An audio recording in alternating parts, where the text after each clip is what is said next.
Zak ou Baruch. Kadoua, selon le Zohar Kadosh, que quand une personne va dormir, sa neshama sort du corps.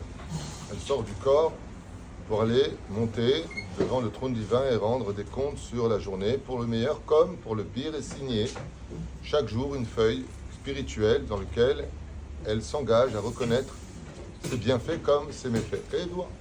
Seulement, pendant ce laps de temps, le corps reste dans une impureté, puisque la neshama qui est pure a quitté le corps, et c'est une des raisons essentielles, selon le Zohar Kadosh, pour lesquelles nous faisons Netilat Yadayim, parce que notre corps est devenu impur.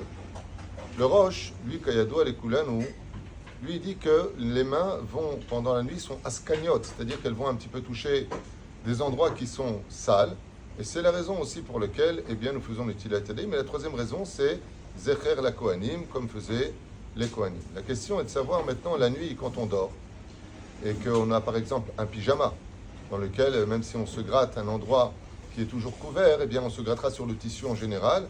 Qu'est-ce qui se passe si à 3h, 4h du matin, on a envie de boire?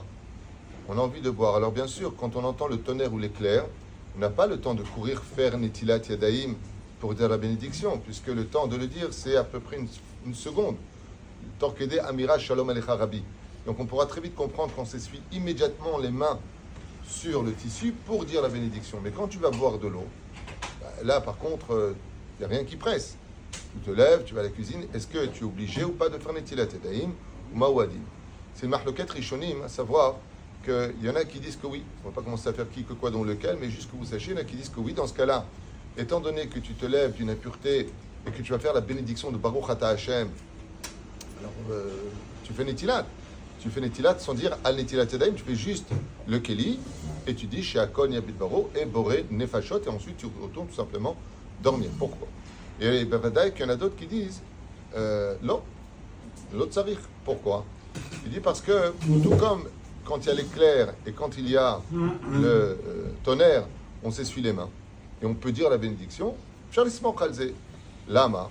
Il dit parce que tout simplement, à partir du moment où la personne maintenant se lève, qu'elle va juste boire un verre d'eau, elle peut se laver les mains à toute vitesse ou elle peut même s'essuyer sur ses vêtements. Pourquoi? Kilo nitkenu netilat yadayim. Et là, pourquoi netilat yadayim? Le kriyat shema et la tfila.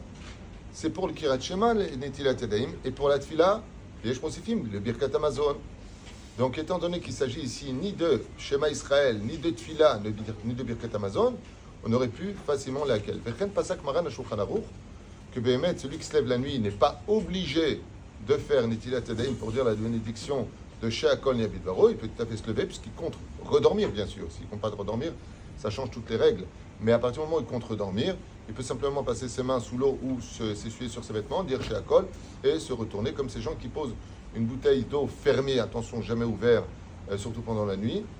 Donc une bouteille d'eau qui est fermée, il se lève à 3h du matin, il peut s'essuyer les mains directement sur son drap et faire Sheakol et ensuite reposer sa bouteille à côté, comme certaines personnes âgées où en été on a très soif.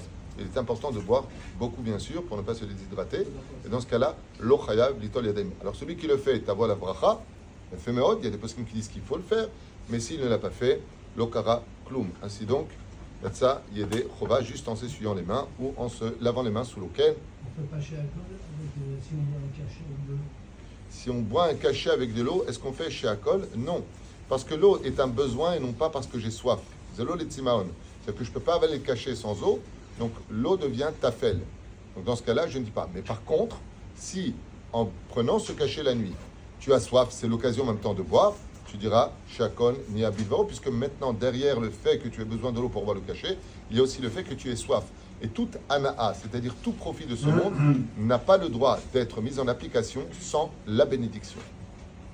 Ok? Si on se réveille à 3h du matin, on ne va pas s'endormir. Est-ce que Modéani ne connaît pas ou on attend? Absolument. Tu peux même faire Modani 10 fois par la nuit si tu te réveilles, si tu es insomniaque. Modani le Mechayev Kien, Shem Hashem. Il n'y a pas le nom de Dieu. Donc effectivement, si tu te lèves à 3h du matin, il y a de quoi reconnaître Hashem. Modani le Fenecha, tu retournes, réétudier Masechet Halomot, tu dors. Et quand tu te réveilles à 6h du matin, eh bien, Ezrat Hashem, eh bien, tu refais Modani le Fenecha. Hazak ou Baruch. Hazak ou Baruch.